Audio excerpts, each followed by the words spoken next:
And we are live. Apologies for being late. My internet went down here, but it is Ryan Ray, Chris Fenton, Feed the Dragon Show podcast, all the good things. Today is January 28th, Mr. Fenton. It is cold here in the great state of Texas. It was like 20 something degrees we got this morning. How is the weather out in California? Yeah, it's cold out here too. We haven't had our rainfall yet. It's still a bit up in the north, but apparently the Sierra Nevadas have gotten about 8 feet of snow, which is a pretty unbelievable amount of snow. It's good because we were heading straight into drought territory all over again. So I'm glad Mother Nature is helping us a little bit. Okay, well, we have China news. It seems like some may have thought that the Biden administration and just the change might have slowed down the China news, but that doesn't seem to be the case. It seems like there's stories out on a daily basis. And, of course, there's a lot of news here in the U.S., and it kind of ties to one of the things we talked about at the end of the Trump administration was this whole New York Stock Exchange, listing, delisting. Well, now we're seeing kind of the infighting on our side of the equation, which is, U.S. Retail traders, if you will, are trying to manipulate the stock market. I say manipulate. They're doing what people do. They trade.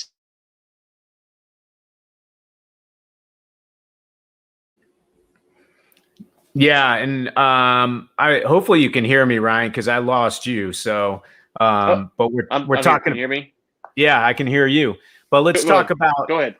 Let's talk about the Wall Street issue that just happened the last few days. To me, it's a super frustrating issue because, well, for a variety of reasons. But number one is if we're going to start to address the massive challenge that China is towards the United States of America, we can't be a divided nation. And this insanity around GameStop, Robinhood, AMC Theaters, which, by the way, is owned 40% by the Chinese. So I'd rather them pump up the stock of something that's not owned by the Chinese if possible. But I mean, what's going on there is obviously uncovering the veil of lots of frustration in this country. I mean, we saw it January 6th. We saw it during the Trump years. We saw it actually during the Obama years. We've seen a lot of this festering. We put it into the places of maybe racism or politicized situations or things where people don't agree on gun rights or on God or whatever it is, right? But it also is festered straight into the financial system and also into the economic welfare and security that individual Americans feel in their day-to-day life. And if I bring it back to my own personal journey, I'm very open about it in my memoir, where in 2008, my wife and I and two kids lost almost everything during the financial crisis. We were locked into a bunch of structured notes that were part of the Wall Street products that were actually pretty profitable for me prior to that. But unbeknownst to me, they were tied to one bank that happened to go bankrupt. And next thing I know, they all went to zero. And the anger and frustration you feel by almost feeling as if, hey, you're a smart person, you do your diligence, et cetera, but you got completely duped by insiders on Wall Street. That was the feeling I had. And I have lots of friends in Wall Street. I mean, I went to school in the Northeast. A lot of my fraternity brothers are on Wall Street, et cetera. There was a lot of anger inside of me. And over the years, that anger that was festering sort of abates in time. But that's also countered by, finding success in other things or being able to create new financial security for you and your family. I think a lot of people out there have not been able to get back what they had and what they lost in 2008. We're seeing a lot of references on these chat boards and on these social media back to 2008 and that crisis. In fact, a lot of people are talking about that Occupy Wall Street movement, all that other kind of stuff. So the fact is, people are upset in this country. We need to figure out how to bring us together. We need to create a system that isn't saying, hey, you're speaking up against things on Wall Street. Let's shut down your trading platforms because you're disrupting it. Or, hey, you're speaking up against various other things. Let's shut down your social media platform. Whatever it is, it feels like China, right? Like it just feels like we're trying to placate the ruling class or whatever you want to call it. And then everybody that disrupts it is silenced. And it's hard not to think of this in terms of, oh my God, this is what China does on a day-to-day basis. And why are we doing that here in the United States of America? We need to unify, not divide. Yeah, so apologies about that, Chris. What that was my internet turned back on, and so when it did, I think it cut me out. But I am here, normal studio, so apologies for any audio trouble there. Yeah, I think the thing that I thought about is it ties to China and the broader stuff is most Americans are frustrated with the U.S.-China relationship, and what level of knowledge that they understand about the deals that are cut or the policies that are made, that's a separate issue, but they're frustrated about it. And part of that problem is that the deals are structured for the top 1%, to use that term, to really reap a huge benefit. And the game's kind of set up for them. If you start trying to import and trade with foreign nations, China or wherever, the U.S. does not make that easy for you, and other nations don't either. So it behooves these big corporations to keep things that way. And so when you see what happens today, let's just go back. The GameStop deal was because Citron or whoever it was come out and said, hey, we're going to short this stock. They made a public announcement that they're going to do this. And in doing so, they're not maybe literally inviting their friends, but they're basically inviting their friends to join in with them, which would then increase the profits for everyone. And so then when the little guy kind of busts that system up, you see the response is, no, that doesn't work. A lot of the problems that you see in the U.S. policy with China is that it's set up for a certain percentage to benefit disproportionately to others. And then you have people losing their jobs or whatever it is, and they don't understand what's going on here. This is to me, it's kind of a good reminder that you talk about uniting issues. This is a bipartisan issue. There was Trump voters, Biden voters, Green Party voters, Libertarian, non-voters yesterday who participated in this, and the system universally came back and said, we don't care. We don't care what you want. We're not going to let you have access to what we do. And so I think that's very much what we see with the U.S.-China relationship as well. Yeah, I was listening to Shamath talk the other day, the billionaire out of Silicon Valley who's actually making a run for California governor. And I thought he made an interesting point in the fact that he doesn't mind things like Tesla going up off the charts and not being based on the fundamentals of what Wall Street considers as good multiples and good EBITDA and revenues and how you price a stock. He thinks that what Elon Musk and Tesla is doing is pushing the envelope in innovation, doing things that have societal goods, doing things that should be long-term projected, capital intensive, yet big returns down the road type of ideas.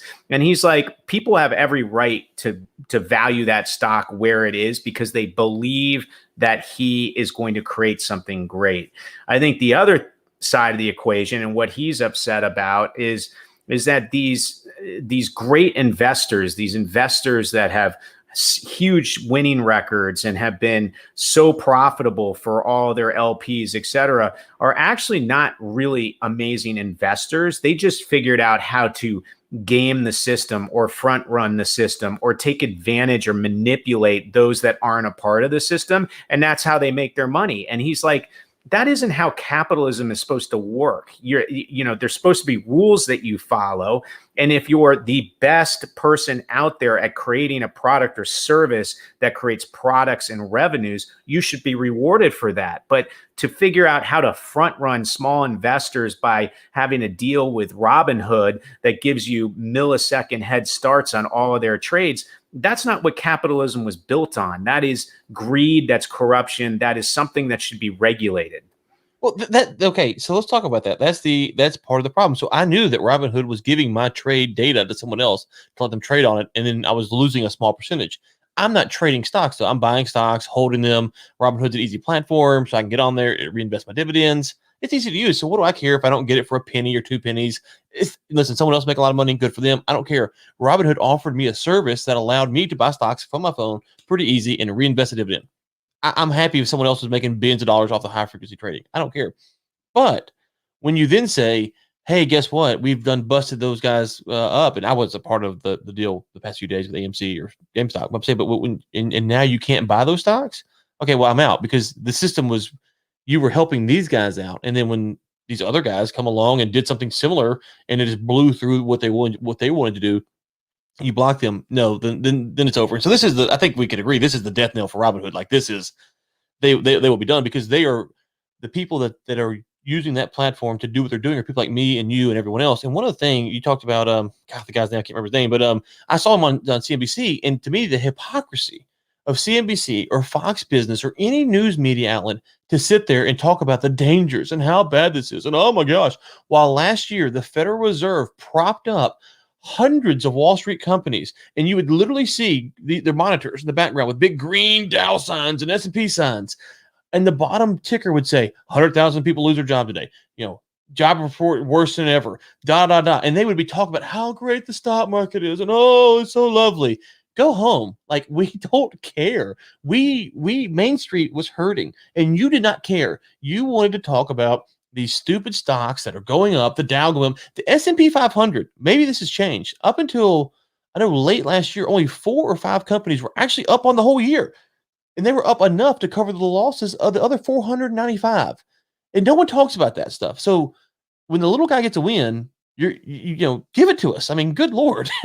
So we got Man United jumping in. He's gonna hey Man U. I know he's been hot on the GameStop stuff. So well, he's probably gonna chime in about how much better the FTSE and London system is, right? I mean, I you know what? Look, this is not a rail against Wall Street thing. You and I know people that work there. In fact, I do business with people on Wall Street that I trust and believe know what they're doing and are good at things. But we do have a rotten system in a lot of aspects. And it's something where I just don't know how we can address China in any sort of united nation, American kind of way with the leverage and the fortitude that we need to address this challenge if we're so divided. In fact, I was listening to a guy named Clyde Prestowitz this morning, who was a commerce secretary under Ronald Reagan. He was speaking to Robert Daly at the Wilson Institute, and it was a China-focused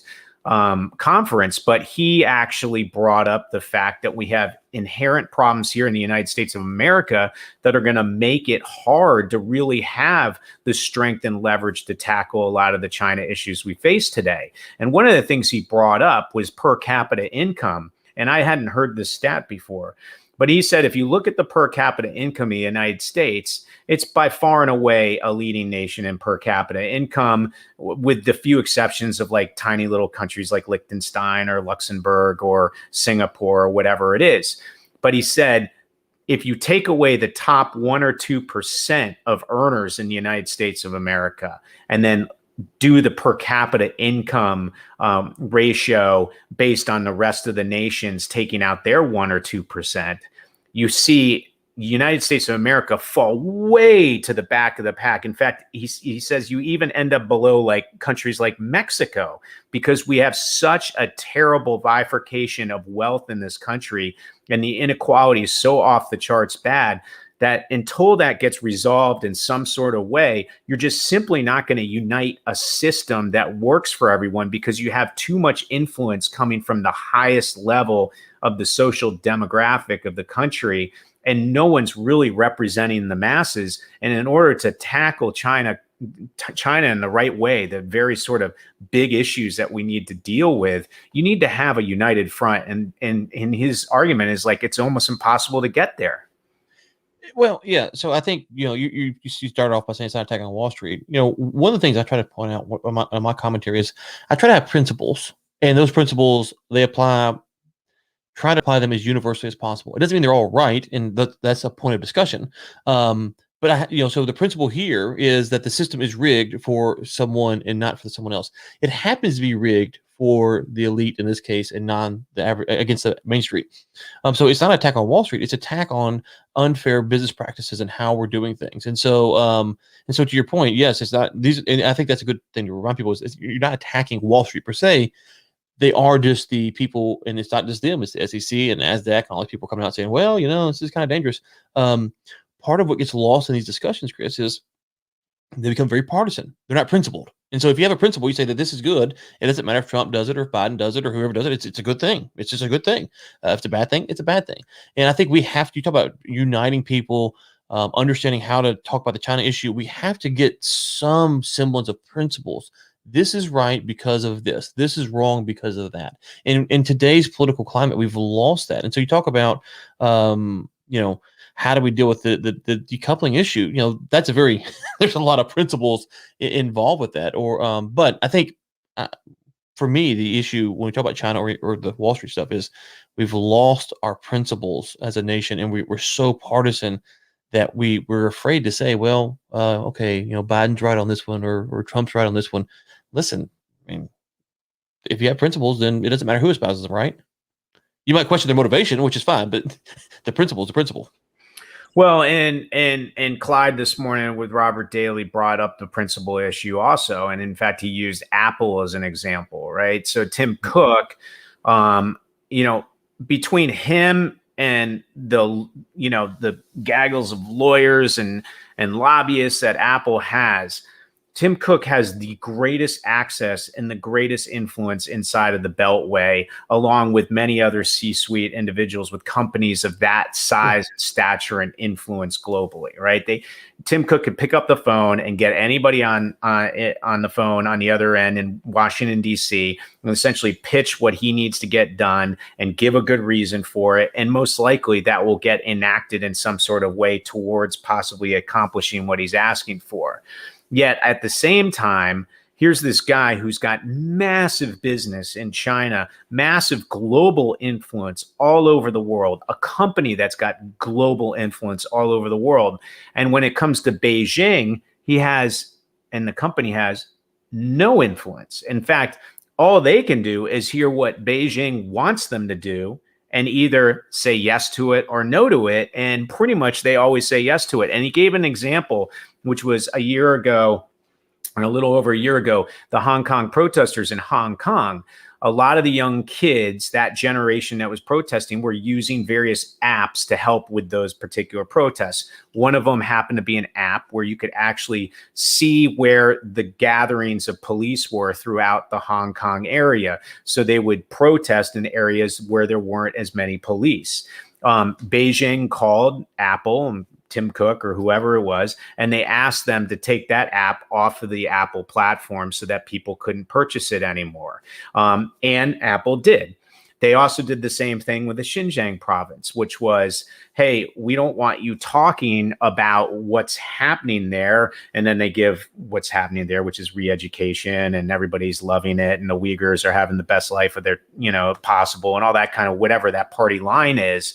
So when Tim Cook got all this heat in regards to Apple's operations in Xinjiang province, or whether they do have them, all he did was make the statement of, we don't do anything in the Xinjiang province, which is interesting because now I want to look up exactly what that statement was, but that's how they were telling it this morning. Now, what's even more interesting, really quick, and then I'll let you speak. I just want to go ahead. Over time, Apple, most of their value derived in Apple products was through marketing and branding and their design and all that kind of stuff. The components, for the most part, are made all over the world and then are sort of assembled and finished product in China. That was a big part of it. So there were a lot of arguments that an Apple product had about 4 or 5% of value derived from China. Cut to today, more than a third of an Apple product is derived from the China market and what they do manufacturing wise. So the influence China has on Apple, and I don't know if you saw their earnings yesterday, but they also talked about how great sales are in China, showcase how really, really lopsided the influence that these companies have in their own nations and in other nations around the world versus what they have to do just simply to stay in the market, either manufacturing or selling their products and services in China. Yeah, no, I wanted you to, I didn't want to cut you off completely. I just want to insert to what your point was, is that in my interview today with Sean Roberts, which will be coming out in the War Room newsletter, I guess today, he mentions that I believe it's the iPhone lens is made by the Uyghurs, or not made, but they're part of the forced labor is used to put out that. I think it was the camera lens, is what he said. Anyways, and so not only do you have, hey, you can't talk about it, Apple has the forced labor on their hands as well that they don't want to talk about. To your point, though, let's go back to per capita income. And this is something that gets lost in a lot of these discussions. We've kind of said, you've said it, I've said it, we all said it. Hey, China has, these people they've got to keep happy. When you look at their per capita income, the low end of their median income is like $3,500 to $4,000 US dollars, something like that. It's very low, which means that their consumer buying power, if their economy keeps going up to the right, is only going to get stronger. So these problems with Apple or the movie industry or whatever, letting China influence them, if something's not done now, then what are you going to do when their low end, the low end of their median income is $10,000 or $15,000? That's a substantial, that's a substantial increase for a 400 million people middle class. And so Anyway, so I just want to throw that out there for you. Yeah, I want to say that their latest per capita number is something like 10,000, right? And which by the way involves Low 10,000. Yeah, well, it's per capita overall. So, but one of the problems is the fact that there's a big discrepancy between, what the middle class is in a first tier city versus a fourth tier city versus out in the villages in the, in the hinterland. So it's quite, varied, but on top of it, they do claim they got rid of extreme poverty. I don't know if that's really the case or not, but it's just an interesting. I mean, take China out of the equation because it's almost impossible to understand what their statistics are. But if you look at that per capita income idea and you take out that 1 or 2% at the top, and you realize how much farther down the United States falls on a global basis, that's just not a good thing for us. That's not really what this country is supposed to be. It's almost banana republic-ish. And I am certainly not for like socialism or communism or any of that kind of stuff. I love capitalism when it rewards people that innovate and come up with great ideas and they put out products and services that are amazing, or people that sacrifice a lot of their lives to become, medical doctors or top in their fields or whatever it is. I just have a problem when the system rewards people that game the system, and then the system protects those who game the system. That's a real problem to me. Which is exactly what the U.S.-China relationship is. It's not just U.S.-China. It's a European-China relationship. It's African-China relationship. It's the system has been gamed for the elite government officials, top business executives. And so when you look at, as you've pointed out multiple times, Disney and how they are kind of hamstrung. It's not just with the movies. They don't even own their own park in Shanghai. And so think about it. I don't know what the revenue is on a good year from Shanghai, but if they say the wrong thing, how long does it take before that park is shut down? Hours, days, not long, right? Yeah, well, we saw with the Mulan situation when that all blew up, and there were all kinds of shrapnel was flying around that. They lost their rights to expand the theme park in Hong Kong, and they stayed quiet on this. They didn't even make a statement, and they still lost stuff. Imagine if they did make a statement. Next thing you know, Universal would take over that theme park in Shanghai, which would still be 57% owned by the Chinese government, but Disney would have real ramifications for making that freedom of speech play. So it just goes back to the fact that if we're actually going to tackle the China challenge, we got to get together and unify on this common challenge as a country. And as long as we have this political discourse, the issues that are really dividing this country and further dividing it, this stamp down of freedom of speech, this idea that everybody that doesn't think the way that you do is somebody that should be silenced, to the fact that now we've opened up the whole, what was under the rug, which was all these people that have lost financial security since 2008 and obviously beforehand, and probably globalism is a big part of that too. But this financial security and this ability to feel like you have a chance to rise up through the ranks of this country because the system isn't gamed against you, but it will reward you on an even playing field if you do the work and you do the things that can get you there. Like, you can get there also. You need people to believe that. And until they do, it's going to be so hard to address China. Like, China is such a massive challenge, but we got our own internal conflicts that we got to get resolved first. Yeah. So at the beginning of the show, for those who are watching, I had my internet wasn't working, so I was on my phone. So I switched over. You were talking about the social media. I didn't get to catch it all because I was switching from my phone to over here. One of the things that struck me was is that the swiftness in which we saw the social media censorship. So you have the Capitol deal, and we can kind of put that on that's one issue. But what happened yesterday with Discord and Reddit and all these things getting shut down, the swiftness of response now to censor people in the U.S. is very much CCP like. Now people say it's for private businesses and this, that, and the other. Okay, we can pull it aside. The swiftness is what I'm referring to. It's getting to the spot where folks are responding to social media when there's a push for censorship. It's quick. Like it's really, really quick. And I couldn't hear all your points. I wanted to kind of revisit that a little bit before we wrapped up because I was I think people have I've seen some Chinese commentators like, oh, well, this isn't like China, and China does it from the top down. It's like, well, okay, well, when the government and the business sector are basically hand in hand and they're working together, it's not the CCP, sure, but it's pretty close. Yeah, I mean, I don't know where this stuff is so hard to digest. It's happened so fast. I mean, we saw a major disruption in all of it happened January 6th, and then in the following days after that, and then the whole Wall Street financial issue that went down yesterday. I mean, that seemed to go even faster, which is crazy. It's almost like, yeah, it's like our wick or our tolerance has gotten completely, slammed towards zero. And then on top of it, it's what's the criteria, right? Like, what is the criteria for? I don't even know, like, what was the criteria of shutting down the ability to trade for these people who, by the way, have positions in the company that might want to get out, like, or like, what was the criteria that we're trying to save them from themselves? It doesn't make sense. And then on top of it, well, if you're going to do that with GameStop, then why aren't you doing that with Tesla? Because you could argue that Tesla stock is off the charts, makes no sense. It's worth more than every automobile company on earth. Like, how do you justify that, right? Like, and why aren't you protecting investors from that, right? Like that, what's the criteria? Like, what are the playing rules, or is it just a handful of people in a C-suite just deciding, oh, you know what, let's shut these people out? Yeah, and so I'm looking at the stock right now. It fallen all the way to $126 today, $126. And right now it's trading at $240. So it peaked at $469.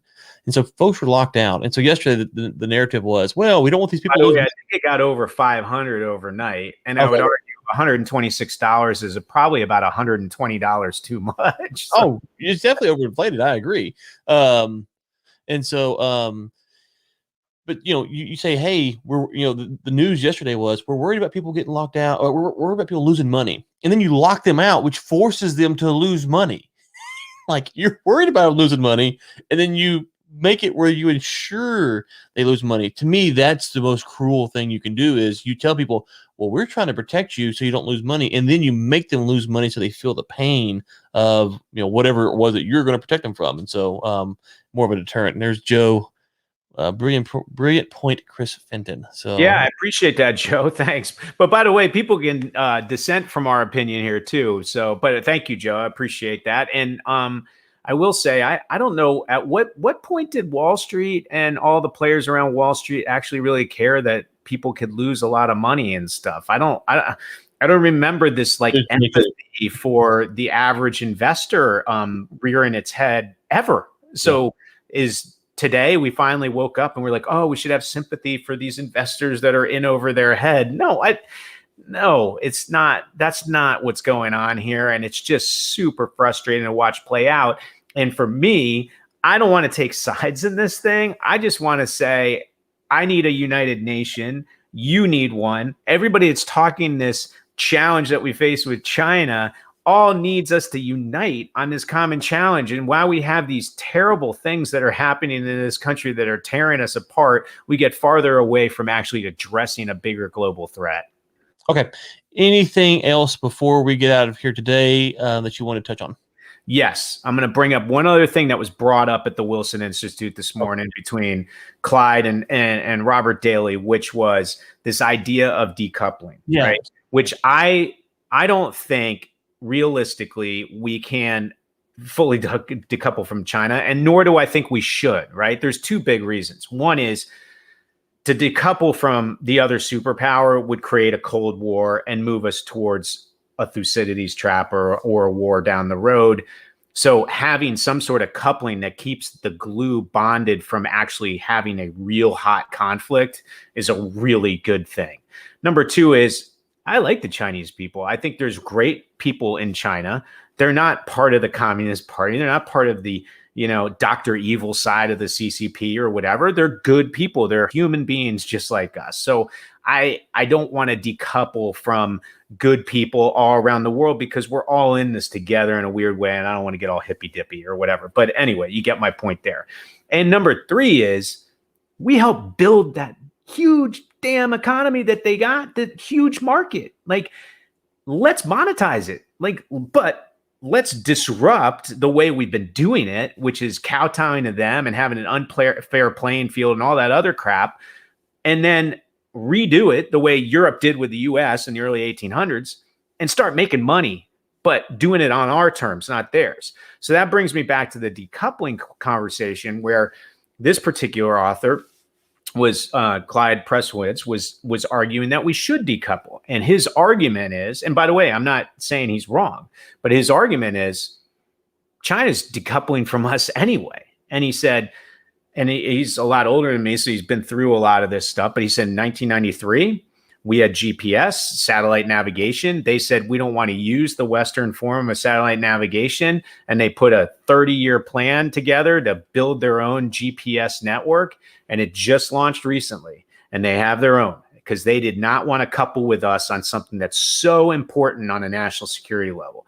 Number 2 is, in 1997, when the internet was coming online, the worldwide, web, they said, not interested in being a part of the World Wide Web. We're going to create our own. We're going to create our own firewall. And everybody laughed at them. Well, guess what? They did it, and it's super decoupled from the rest of the world.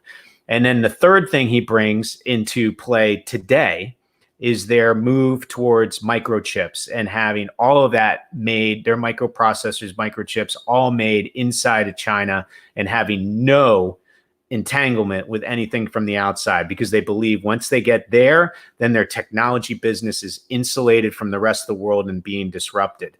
And then another thing he adds to that, I'll make it number 4, which by the way makes it a little nefarious when it comes to China, is that they have the China 2025 plan, right? Why doesn't US have a America 2025 plan?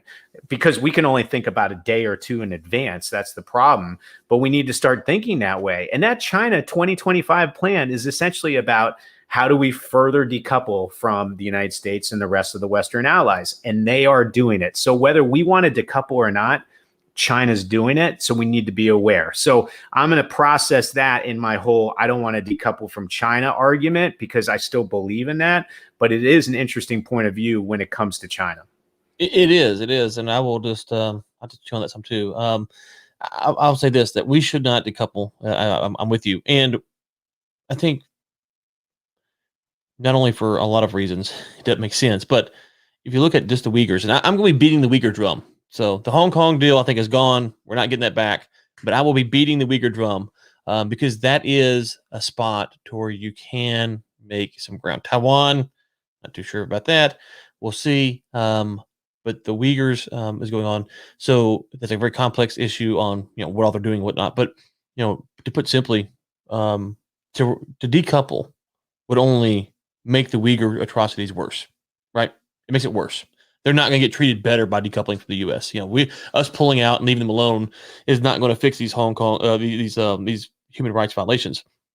And people have said, well, we thought by working with China that they would, kind of turn back and open up and all that stuff. And my position is, and so will continue to be, that dictators, communist regimes around the world all understand that their time in the sun is over. They know it. They can't stop it. That's why they're doing what they're doing.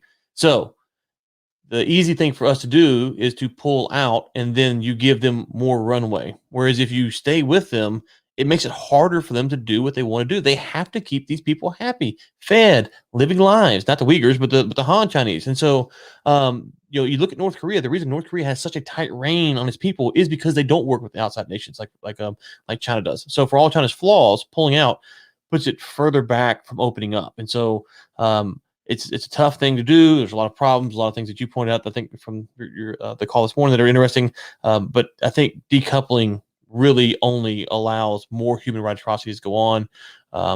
Do I have the answers to solve them all today? No, but decoupling, I think, only exacerbates the problem, and we should consider that as well. I'll give you the final word.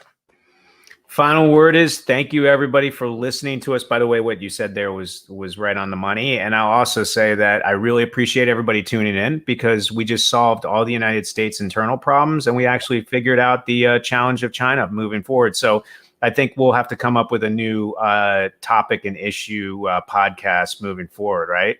Nobel Peace Prizes, right?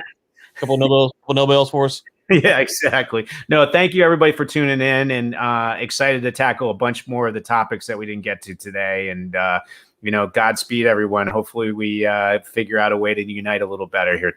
Download the podcast, iTunes, Spotify, Google Play. It's on all the major podcast platforms. If you can't get it on yours, let Chris or myself know, and we will do what we can, but you should be able to get it anywhere good podcasts are found. And with that, we will talk to you next time. Take care.